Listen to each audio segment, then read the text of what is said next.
Hello and welcome to the Ice Guys, brought to you by the Hockey Podcast Network. This is the show that takes you into the world of the National Hockey League. Every game, every day, from a sports betting perspective. With pro handicappers Alex B. Smith and veteran sports writer Jimmy Murphy. And now, here's your host, Ian Cameron. Welcome to the Ice Guys, presented by the Hockey Podcast Network. Wednesday, December 8th, Ian Cameron with you, ready for a Wednesday NHL slate featuring 4 games on tap. Before we get into tonight's games, let's look back, as we always do on a Wednesday, because it's usually a small card. We look back at Tuesday's action, and we had a bunch of games last night. How about the New York Islanders finally snapping their 11-game losing streak? I didn't lay the price with the Islanders, but I figured if they're going to do it, last night would have been the prime chance to finally get a victory. They did, 5-3 over the Ottawa Senators. So well done by the Islanders. Finally back in the win column after a long drought. Nashville taking care of business against Detroit. They really do own Detroit, and that was the thing I was worried about going into that game last night against the Red Wings, was that dominance in the series history by Nashville. And they've once again got the better of the Detroit Red Wings in a 5-2 victory. A lot less goals than I thought in the game between Anaheim and Buffalo, but Anaheim with a 2-0 shutout victory and just an incredibly, insanely skilled goal from Trevor Zegras to Sonny Milano, the lacrosse pass from behind the net in midair, and then whacking it out of midair was Milano to beat Ukko-Pekka Luukkonen in that game, and just a terrific goal. I mean, you've seen the highlights, I'm sure by now. It's been all over social media. Just an amazing display of hand-eye coordination right there by Trevor Zegras in that on that goal for Anaheim last night. It's just one of those goals that makes you think, wow, that's what makes hockey so great. It's what makes hockey so special, that you have players that are capable of making a goal like that happen. And we saw that obviously from Zegras and from, of course, Milano with that goal that they scored last night. Beautiful goal. They end up shutting out Buffalo 2-0 last night. We saw the Toronto Maple Leafs beat Columbus 5-4. Kind of a misleading final score. Columbus was definitely had a rough night, and I think Toronto kind of took their foot off the gas pedal in the third period, but a 5-4 victory for the Leafs. And Austin Matthews continues his goal-scoring splurge right now. He's been absolutely outstanding in terms of finding the back of the net. Very impressed with the Leafs. They had Mitch Marner out. They had multiple starting defensemen out of the game last night against Columbus, but they overcame all of that and found their way toward a victory against Columbus last night, 5-4. Bounce back win after 2 losses on the road against Winnipeg and Minnesota over the weekend. Unfortunately for the Montreal Canadiens, Habs doing Habs things. That's what I said after that game against Tampa Bay. Looks like they're going to pull a big upset against the 2-time defending Stanley Cup champions. They lead 2-1. And next thing you know, the lead totally evaporates in the final few minutes of the third period, and they don't even get a point out of the game because they actually lose the lead in the final minute of the third period. And Tampa Bay with a comeback 3-2 victory over the Montreal Canadiens last night. It was Corey Perry haunting his old team. I'm really disappointed I didn't bet Perry to score last night. You know how I like, and we have talked about these kind of betting situations with goal scorer props in the past. When you get a player playing his former team, it's uncanny how many times that player finds the back of the net and scores key goals. And Corey Perry did that for the Lightning to tie it up. And then Andre Palat gets the game winner with under a minute to go in the third period of that game. Just a horrible way to lose for Montreal. And they've had a bunch of those this year. And it ends up being a 3-2 loss for the Montreal Canadiens in that game. What else did we see last night? We had St. Louis 4-3 over Florida. And I made a point of mentioning this on Twitter, and it's true. We need to talk about it. It's called SPRS, Star Player Return Syndrome, is what I call it. It's a pandemic of sorts, if you will, in the National Hockey League right now. I don't know what else there is to say. I don't know how much more evidence I can give you that this is a real thing in the NHL. But we saw Sidney Crosby return after a lengthy injury absence for Pittsburgh. They lose the first game with him back. We saw Nathan McKinnon return from a multiple-week absence for Colorado, and they lose the first game with him back. And then last night, the Florida Panthers get their captain, their best player, Alexander Barkov, back from injury. What happens in the first game back? They lose the game to the St. Louis. It's a real thing. It's SPRS. It's a plague. It's, I don't know, whatever you want to call it in the NHL right now. SPRS is real. Star player return syndrome. And there's reasons for this. The reasons are people get comfortable, get complacent when they see the top player or one of the best players on the team is coming back, and they figure, hey, everything's going to be good now. We got our guy back. And it doesn't work that way. People get comfortable playing on same lines, same line mates that they were playing with before the injury. And now the star player comes back and the lines get juggled again, and it throws off cohesion. It throws off chemistry a little bit. And there's multiple factors why this makes a ton of sense, and we keep seeing it now play out all season long. So SPRS is what I'm calling it, star player return syndrome here. And it struck the Florida Panthers last night in that 4-3 loss to the St. Louis Blues. We also had Carolina bounce back for them, 4-2 over Winnipeg. Kind of not a letdown, but Winnipeg had a pretty emotional game with the Leafs and couldn't follow it up against Carolina last night. Rangers 6-2, and obviously a scary incident in that game with Jujhar Khaira for the Chicago Blackhawks. Just his head collided off the ice on the collision there and the big hit in the open ice with Jacob Trouba. It was very, very scary and frightening at one point. He was motionless on the ice, needed a stretcher. We certainly hope the best for him and that he gets back to full health. And it seemed like that incident with Jujhar Khaira for Chicago really took a lot of life, took a lot of energy out of the building and the Chicago Blackhawks team. The Rangers pretty much rolled from that point on, took over the game, and they ended up winning 6-2. Minnesota, very impressive, 4-1 against Edmonton. Another game where they score at least 4 goals. The defense was good. And when you can go 5 for 5 on the penalty kill against that Edmonton Oilers team, you're doing something right. Impressive job by the PK unit for Minnesota. Cam Talbot, a rock, a pillar in net for the Wild, and a great road win for them last night. Very impressive. Not easy to win against Edmonton, especially at Rogers Place, and Minnesota able to do it. Very impressive fashion, 4-1 win.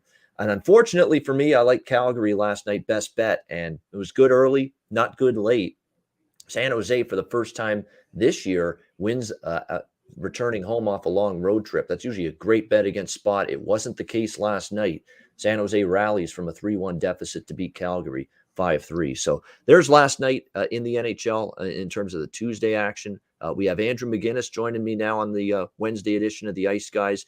Andrew, some thoughts from you on what we saw last night? I got to say, Ian, and I mean this with the most respect to the player, Jujhar Khaira, that's how you say his last name, right? What I find that Jujhar Khaira. Jujhar Khaira, yeah. I that people are questioning that hit. Obviously that's a blindside pass. That's a bad pass from the defenseman up to him. It is, or forward, whoever it was. It's a bad pass to make. It's your job as a hockey player to know who's above the player you're passing the puck to, Ian. It is. But I will say this, that a little bit of the shoulder to the head, but not too much, but it was just a little bit. But I've seen like 3 or 4 times he's gotten knocked out. When is it going to be a thing where we say, is this player okay? And obviously that hit, is one thing. I've seen him be in fights where he's gotten knocked out before. It's not That's a great point. He's had scary physical incidents in fights and with open ice hits where Khaira's been the victim of them. And does it add up now the more they happen? Yeah, North Ender here says, call the suicide pass. Of course, yes, I know what that's called, the suicide pass. And when I look at a player like him, though, Ian, is he okay? Is he okay to keep playing right now? I mean, they have to be careful with this guy. I mean, let's think about it like this. How many hits like that happen every day, or not like last night, where players don't get knocked out like cold? And we've seen him. Do you remember that play where he got hit and he was like dizzy on the way back to the bench?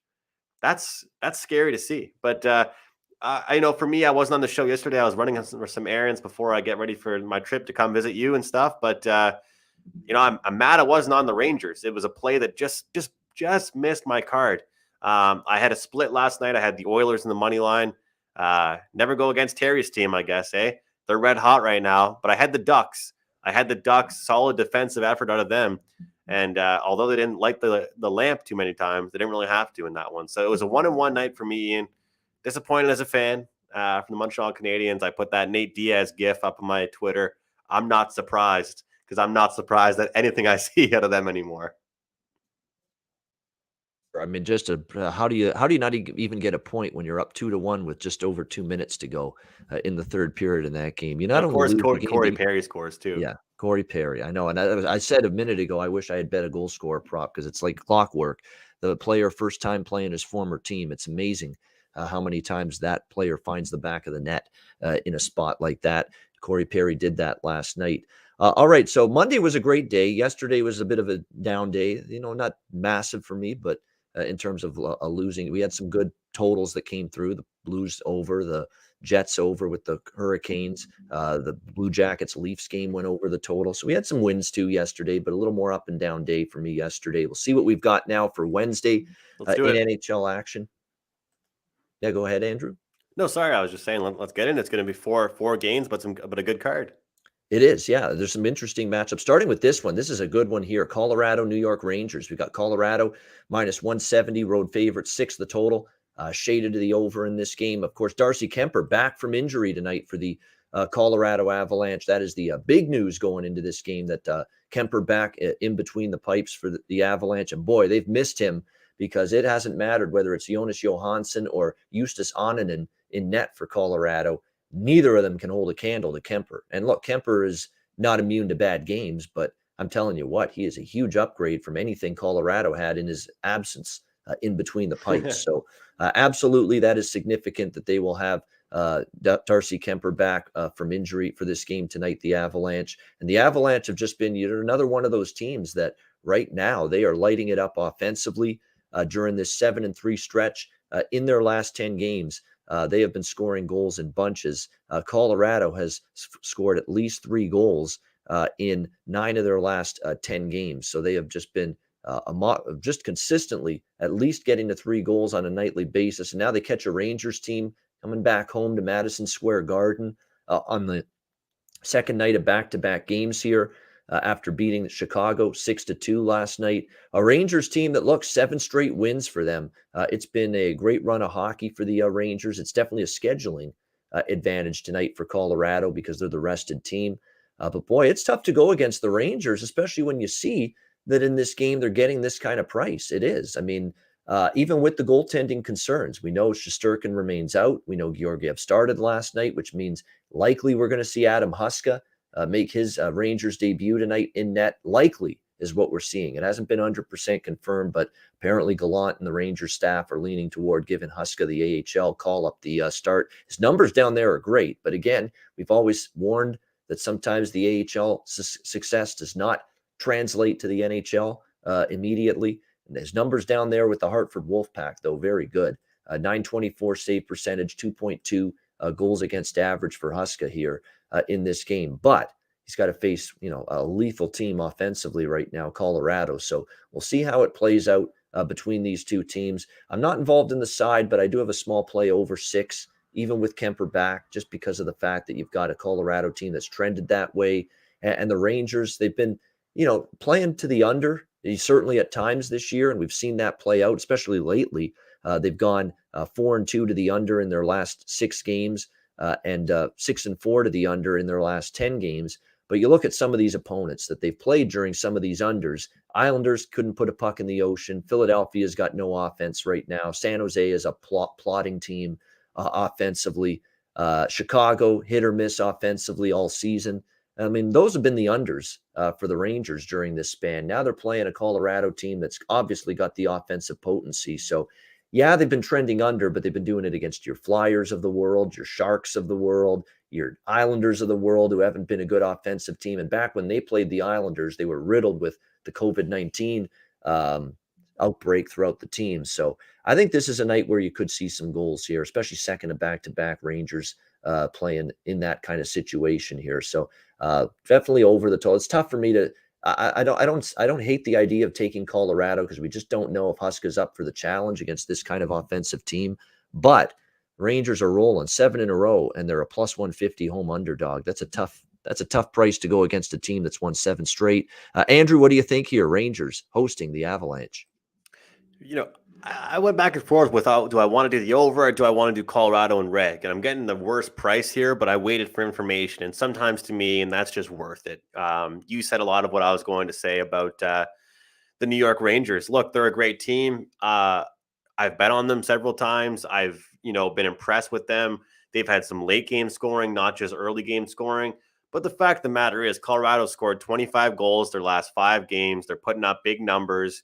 They haven't even been too bad defensively against some teams like New York, but getting Kemper back, maybe like you said, to be honest with you, like you said, you can't get any. I'm not saying to say you can't get worse than what was happening with them, but I guarantee you, if Kemper's in net, they don't lose to Ottawa 6-5. That's a fact, So I think that it's a typical situational spot that I've been looking to use quite a bit these days, where it's a step down in class or step up in class type of situation. You got a team coming in, feeling good about themselves, playing good hockey, and they've played teams like Chicago twice, Philadelphia, so on and so forth. And now knock, knock, knock, here's the Colorado Avalanche with a healthy goaltender, with a McInnis, who, as we see a comment in the chat here, 1 goal in 12 games, plus 130. I think it's great. We got a question there. I think it's a decent wager at that price. But that goes to show, the reason why I bring it up, that they're scoring those goals, those 25 goals, Ian, without Nate, without even Kadri scoring a lot, without Rant. I mean, they're just Makar going end to end. They have the supporting cast.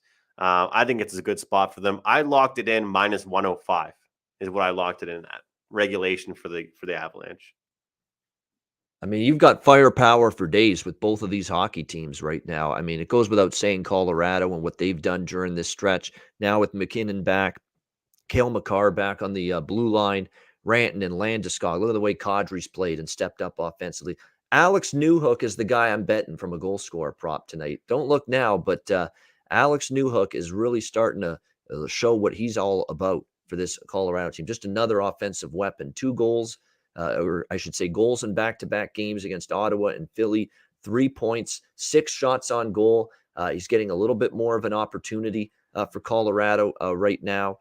Third line, but making the most of it for this Avs team. I mean, there's your value right now. It's a guy that's heating up offensively, and you can jump on these great prices with not only shots on goal, points, goal scorer prop, all these different things with Alex Newhook, a very talented young player who has now scored in back-to-back games, 3 points in those 2 games, 6 shots on goal in those last 2 games combined against the Sens and the Flyers.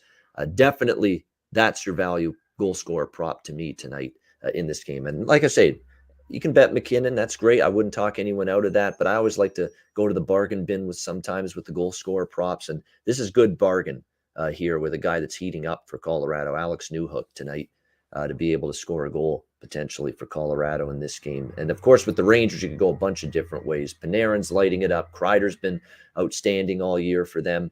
You can never fall asleep on Mika Zibanejad. I think Ryan Strome's the guy I'd look at for the Rangers. Here's someone that's started to be one of their better offensive catalysts of late for the Rangers. You look at his goal scoring production, 3 in the last 5 games. He also has 3 points in the last 2 games combined.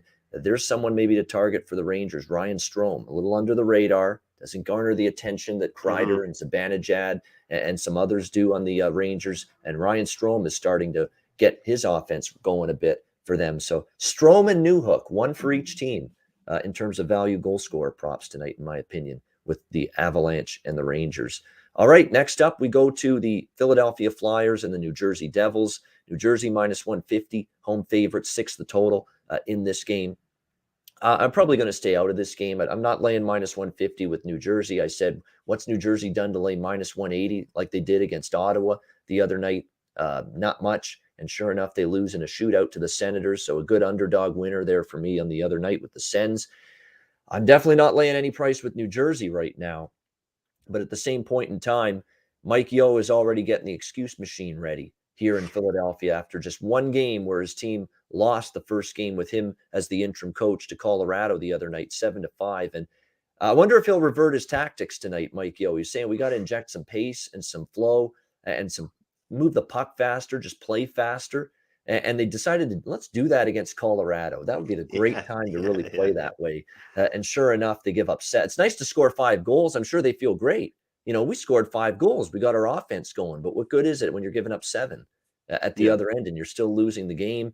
That's what we saw with the Flyers. And now Mike Yeo, here he is. He's already setting it up so that if they lose tonight and they lose the next game and they lose after that, I told you guys what it was going to be like. Don't blame me. I'm just the messenger here. Never mind that I'm the interim coach. I'm supposed to help things along here, but I'm just the messenger. This quote I chuckled when I saw it. The big thing for me, obviously, is I wanted to win the game. I also didn't think that we were just going to come here, snap our fingers, and everything was going to be right and great for us. That's just him saying, if we suck and we lose 6 in a row with me now behind the bench, don't blame me. I'm just telling you how it was going to be. That's what that sounds like. I mean, he's setting it up for this team to continue to fail. That's what it sounds like to me with him, Mike Yeo, and that terrific quote he gave after the loss to Colorado the other night. So your guess is as good as mine here. I ain't laying a price with New Jersey, and I'm not ready to trust Philly either. So that leaves me off the ice when it comes to this game from a betting standpoint. What do you think, Andrew? Well, the funny thing is, I'll say this. I think that when you look at a coach that has the interim in front of them, it's not the exact same betting angle as Bruce Boudreau coming in. And I've really, really noticed that. Would you agree with that? That's good. That's a good point because he is the interim. They haven't committed to, you are the guy this year, next year, moving forward, a long-term contract. We haven't seen any of that with Mike Yeo, whereas Bruce Boudreau in Vancouver, he is the guy. There is no interim there. This is a long-term head coach for them. And he's someone that was familiar with the team already, right? And I think that's a big difference. It's not like Bruce Boudreau coming in and with a bunch of new messages to relay. But, I'm going to go ahead here and say that if I was to play this game, it would be Philly or pass. That's kind of what I'd say. Like, I mean, from an underdog perspective. I would agree. It'd be Philly or pass for me. But when you look at the Devils, I kind of said this earlier on a different show where you look at them, they go from one game where they're giving up a bunch of goals. Next game, they're not. Next game, they're scoring. They're a little bit too inconsistent for me, but I don't think they justify this price. And Philadelphia, like you said, hey, sure, you scored goals, but how does that help you? They got scored on big time. I'm hoping that if I end up playing, if I get to the window with Philadelphia, I'm hoping that it's the Philadelphia team that scored and not the Philadelphia team that got scored on. Because if they get even a slither of a good defensive performance, I think they can take down New Jersey. There's no way. And the sad part is we'll probably see tonight floating around Twitter all kinds of parlays with the Devils on them, and they'll probably be the parlay buster of the night at like minus 150. So I will not be recommending them at that price. Give me Philly or pass. I am on one goal scorer prop tonight. He scored 2 the other night in the first game with Mike Yeo behind the bench against Colorado. Claude Giroux, captain of the Flyers. It's about as good a game as I've seen. He was all over the ice. He wanted that one. He was one of the Flyers that did give you that, hey, we got the new boss now behind the bench. We got to step it up and we got to try to turn this thing around. Claude Giroux gave you that effort against Colorado, and he scored 2 goals in that game. And he's kind of had a, up and down offensive season, but you get the sense now that as the leader of this team, the captain, follow my example. He's plus 250 in some spots to score a goal tonight against a Devils team that we know is not immune to giving up goals. They've done that a lot lately. So Claude Giroux of the Flyers, I think, is the goal scorer prop. I'll be betting here tonight in this one between the Devils and the Flyers. There's some good goal scorer prop things out there. Like I said, I have mentioned they're top heavy, and I think the Philadelphia, if you're betting them, bet that you kept the bargain bins. I think not that deep with the Flyers.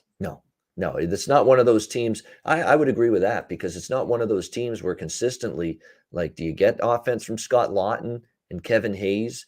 No, even Cam Atkinson, he struggled lately. Derek Brassard, not the offensive player say he was a few years ago.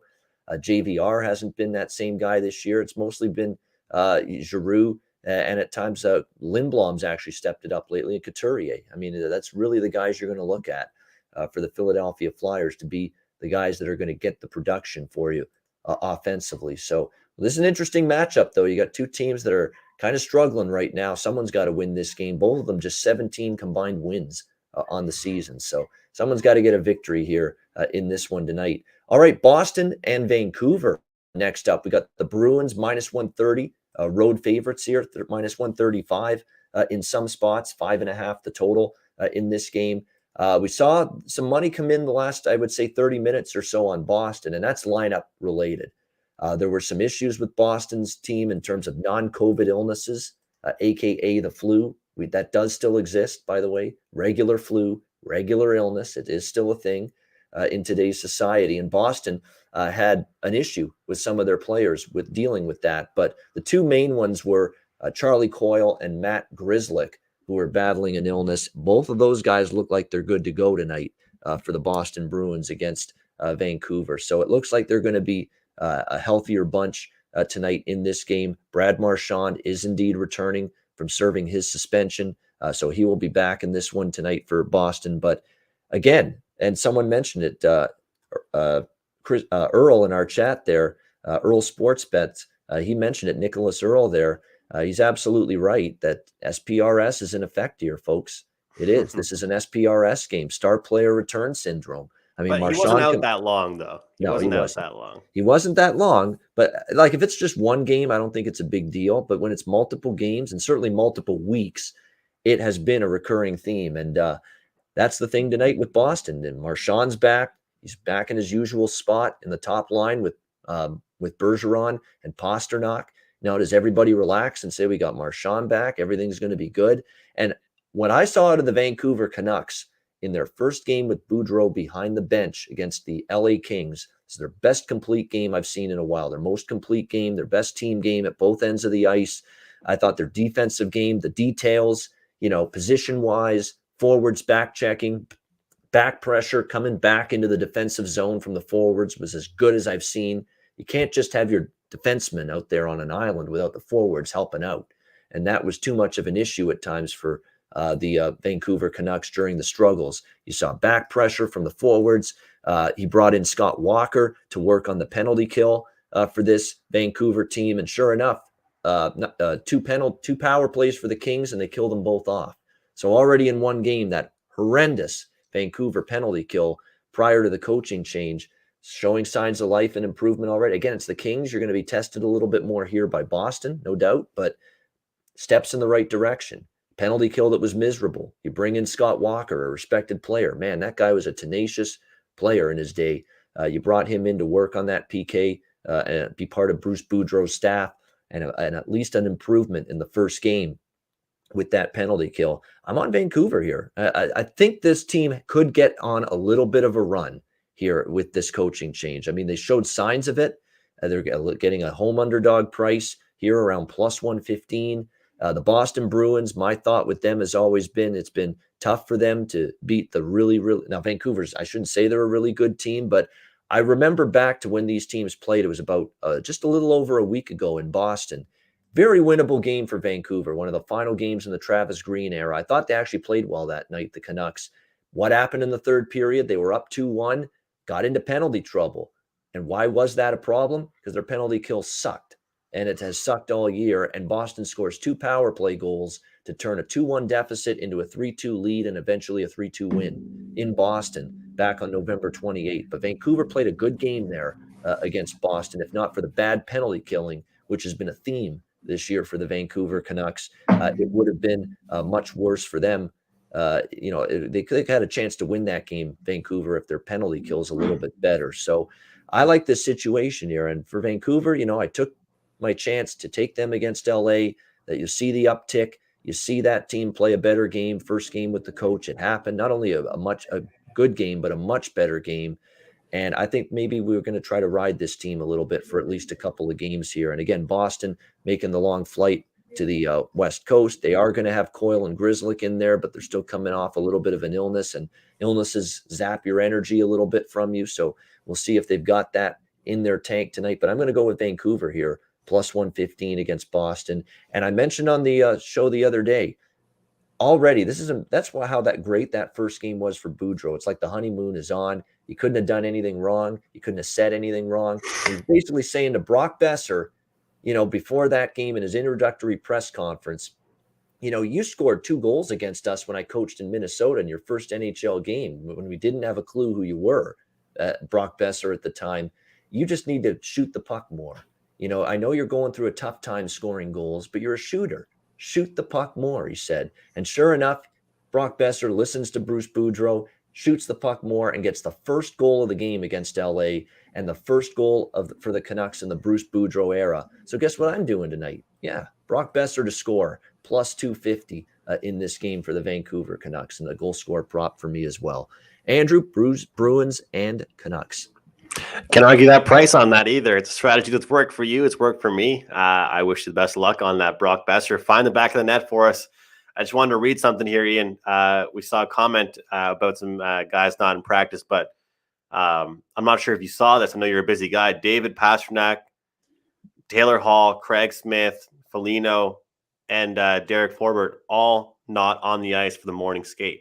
Whether or not that means they're playing or not, you never really know. Morning skate doesn't always, it's sometimes optional and that kind of stuff. But yeah, I had not seen that because I'm doing shows left and right, and I have Yeah. one always before this show on a Wednesday. And yeah, I had not seen that. I knew Coyle and Grzelcyk had the illness, and that there was a chance they wouldn't play tonight. Me But too. it looks like they're going to be in, and now there's this chatter that they weren't on the ice. You mentioned it, Hall, Pastrnak, not on the. That's obviously significant. That's top six forwards right there. Well, the funny thing is, I just did I did a show earlier, and I did a small little, just couple line write up about. I think I like the over in this game, and now I like Vancouver just on the money line even more after hearing that. I locked them in last night, but to be honest with you, overnight and waking up today, I was like, you know what? Those guys that are out for the Bruins, those are defensive players or defensive forwards. We still got Marshy back. We still got all kinds of guys that can score for both teams. Give me the over. And now with those guys being out, I do like the Vancouver Canucks to get the win tonight. I'm going to wait to see the information because I still feel like it could be a really sloppy game. I don't think Vancouver's defensive problems are solved. I feel like Bruce Boudreau might help them, find the back of the net. The defensive stuff can come. You heard it from him. He said there's fixable stuff that can happen. The stuff that I saw that's fixable, it'll come over time. How much time has he had into practice with his new team? Not much. So all he can really do is give some wisdom and some pep talks like the one you just mentioned there with Besser. So as far as the defensive stuff, that takes time. Offensive stuff, change a few things around, give a nice little speech, and that's it. But I'm with you on the Canucks. I wanted the over, but not so sure anymore with these guys being out. Yeah, I mean, total's interesting because I agree. Like Bruce Boudreau, we always think of him as he's a great offensive player. Back in his day. I mean, that's going way back, but man, that guy was very good at the offensive end of the ice back in his playing days. And he's obviously going to help teams in terms of, things. And look what he already did in one game for Besser. The guy has no confidence completely and utterly shot. And what ends up happening, he says, just shoot the puck more, relax. You have an opportunity. Don't get too cute. Don't try to make that fancy play. Don't try to make that extra pass. Just pound the puck on net and see what happens. And sure enough, he did that early in the game against LA and he scored. So that's the kind of offensive instincts Bruce played with as a player, and he was outstanding in that regard as a player in terms of the offensive end. But when you look at it here, a guy that's going to help teams there, but he's also very accustomed to being aware and making sure his team plays with good details defensively. And from a defensive standpoint, that's as good as I've seen out of the Canucks the other night in that game against LA. Rich, great stat there. 4 quality chances, 5-on-5 for LA. That was it. That's a whole lot better than what Vancouver was doing before the coaching change defensively. I will add this, Ian. It was a bet against spot for LA, right? That's the thing. It wasn't a good spot for LA in general. And I thought it was a good opportunity for Vancouver to get back on track. But we'll see what happens here against the Bruins team. It might even be another bet against spot here for the Bruins. So let's wait and see and what happens when the Canucks go up against a team that's not in a bet against weird spot with guys out left and right, Yeah, absolutely. A great game to wrap up the card now. Dallas and Vegas. This is the TNT nationally televised game in the United States tonight. Stars and Golden Knights. It should be a good one. We've got Vegas minus 145, home favorites 5.5, the total in this one. Part of me wants to take the plus price with Dallas. The team's rolling right now. 7 straight victories. A lot of them at home, though. All right. And it's still never easy to win against Vegas, on the road against this Golden Knights team. They beat Calgary 3-2 in their last game on Sunday night. We'll see how they fare here tonight. They've won 2 in a row against Arizona and Calgary. We talked about how the Vegas Golden Knights, have obviously a strong home ice advantage. They've gotten a whole lot healthier. They're looking, believe it or not, Vegas is looking to match a season high with their 3rd straight win. They have not won more than 2 games in a row this year. It's the first time they will have done that if they win tonight. So, and the injuries obviously played a part in that. It's hard to string a win streak together when you're ravaged by key absences up and down the lineup. But Vegas is a much healthier team right now. They're the only guy now they're without is Alec Martinez. Everybody's back. William Karlsson's even back now. They've had Pacioretty and Stone back in the lineup now for a few games in a row. So this is going to be a challenge here for Dallas. It's a great game. It's not a strong opinion game for me, either side or total. You got a Vegas team that's kind of trended over 4-2, their last 6 to the over, but it's a Dallas Stars team that's gone under the total in 7 straight games going into tonight. A Dallas team that's not giving up much right now. They have given up 2 goals or less in basically pretty much every one of these games. I mean, you're holding Colorado to 1 goal during this stretch, the Dallas Stars, in that 3-1 win against Colorado. That's saying something. This team's playing great defensively, and both goalies are playing at a very high level. Doesn't matter if it's the old veteran, Braden Holtby. He's been outstanding lately. And the young kid, Jake Ottinger, for the Dallas Stars, has been very solid in net for them as well. So this, for me, more than anything, is just a great game to sit back and watch. See how it goes. If you want to ride the streak with Dallas, 7 in a row, getting a nice plus price here, I wouldn't say no to that. But I do respect that Vegas is at home. Vegas is getting healthier, and a lot of Dallas's damage during this win streak has been at home, not so much on the road. So great game, though. I'm looking forward to it. Pass for me, but excited to watch it. Andrew, what do you think here? Stars and Golden Knights. Yeah, well, a healthy Vegas team now, Ian. You can tell by the odds what the odds makers are doing here. Hey, this team's healthy. Boom, here's the big price for you. Dallas playing super well. Consistent efforts out of them. I think it's the last 7 games for them. 5 of those games, they allowed just 1 goal. The other 2 games, they allowed 2. That's impressive, man. Give me the under. Give me the under 5.5 here. 2 teams that can play a faster pace and skilled guys, but also some big bodies on both teams, physical teams. And stay out of the box. Play tight checking. Give me an under here, under 5.5. Well, series history certainly bears that out in terms of unders between these 2 teams. 5-0-1 the last 6 meetings. Here's the last 6 scores head-to-head since September 2020, Vegas and Dallas. 1-0, 3-0, 3-2, 2-1, 3-2, 3-2. I might sprinkle on the draw. That I might do. Small little draw bet here, plus 300 in this game with the draw, because 3 of the last 4 head-to-head meetings between the Stars and the Golden Knights have gone to overtime. So, and I expect a tight game, competitive game, 1-goal game. The draw is definitely potential. Could be live here in this game, the draw at plus 300 between Dallas and Vegas. If you're going to look for, I kind of agree that I don't know if there'll be goals in bunches tonight. But if you're going to look at some goal scorer props, you look at Rupe Hintz for Dallas. You look at maybe Jason Robertson for Dallas as well. And from the Vegas side of things, Pacioretty's on a 3-game goal streak. Can't argue with him right now. Again, He's fully feeling good. I know he's had a lot of games now under his belt since coming back from the fractured foot that he was dealing with. And now you're starting to see his offensive game certainly round into form, riding a 3-game goal streak going into this one tonight. So Pacioretty maybe and Marchessault. Got to look maybe at Marchessault too if you're going to look at a Vegas goal scorer prop. Jonathan Marchessault, or as Don Cherry called him, there he is. Yeah. Don Masserole. Yeah. Oh man. Don't let him try and pronounce it. Don't let him host Jeopardy. No, exactly.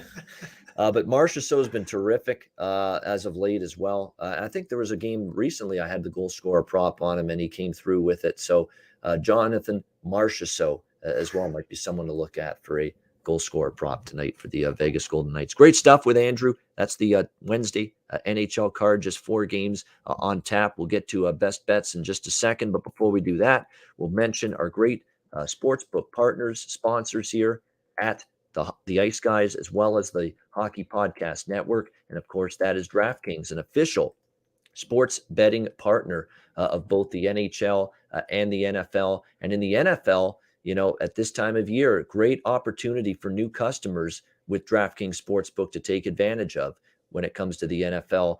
You'll be a winner with just 1 point scored. New customers who bet just $1 on any NFL team to score can win $100 in free bets. It's that simple. If DraftKings Sportsbook isn't available in your state, you can play for huge cash prizes all season long with DraftKings Daily Fantasy Sports Contests.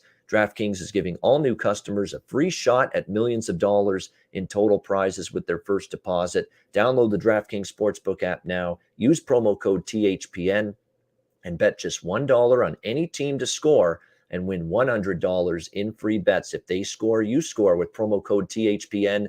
This week at DraftKings Sportsbook, an official sports betting partner of the NFL and NHL. Must be 21 years of age or older, must reside in a DraftKings Sportsbook state. New customers only, minimum $5 deposit and $1 wager required. One per customer. Restrictions apply. See DraftKings.com/sportsbook for details. Gambling problem, call 1-800-GAMBLER. Download the DraftKings Sportsbook app, sign up for an account, and use the promo code THPN.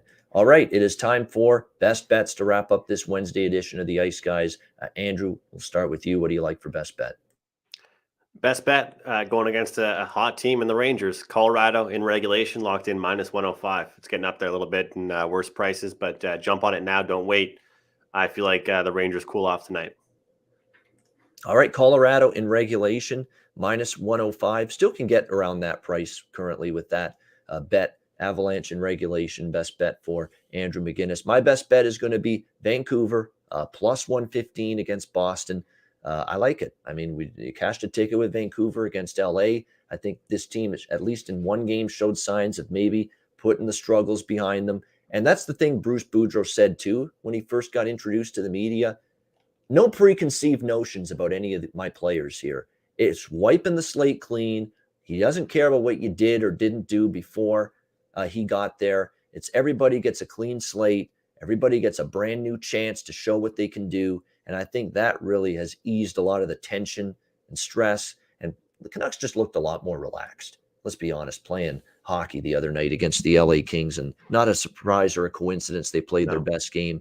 I think they'll play well tonight. They could have beat Boston just a week and a half ago in Boston. They were up 2-1 in the third period, and then that ugly, bad Canuck penalty kill reared its ugly head. 2 power play goals in the third for Boston to win that game 3-2. That penalty kill pitched a shutout Monday night against LA, and maybe that can be the difference here.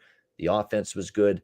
Best defensive game as well in a while against LA. We'll see if they can keep it going here tonight. Vancouver, +115 against Boston for my best bet for this Wednesday NHL card. Someone asking, Miss Danica, yeah, Ontario is in Canada. That is correct. I am in Hamilton, Ontario, Canada, which is an hour west of Toronto. So there you go. It's because there was a question, is Ontario a DK state? Oh, is that what it is? We don't have DraftKings. We don't have DraftKings yet. And in fact, there's a little, we're in fact a little bit behind. I guess DraftKings, there's a little snafu with getting a deal done apparently in this country. So we'll have to wait and see on that. But there are definitely a bunch of books that are on the way to Canada. So definitely a situation where keep an eye on it, that, we're going to have some stuff in the new year coming down the pike for provinces in Canada in terms of sportsbook deals from, places in the States, your FanDuels, BetMG. I'm hearing a bunch of rumblings with some of these. So definitely keep an eye on that for sure. Some good things for now Canada, which are, of course, legalized sports betting coast to coast. So coming soon to a province near you. Yeah, we're looking forward to that for sure. So hopefully we will have some news for sure with that. But great stuff with Andrew. Thanks to everyone for tuning in. A reminder, the Ice Guys is live 7 days a week on YouTube, Monday to Friday, 2 p.m. Eastern, Saturday and Sunday, noon Eastern. If you can't watch the show live, download the Ice Guys podcast in audio form on all major podcast platforms: Google Podcasts, Apple Podcasts, Spotify, Stitcher, and iHeartRadio. Download the Ice Guys podcast when you can't watch the show live. For Andrew McInnis, I'm Ian Cameron. Have a great Wednesday night. Enjoy the games and good luck. We'll talk to you again tomorrow on Thursday for another edition of the Ice Guys presented by the Hockey Podcast Network.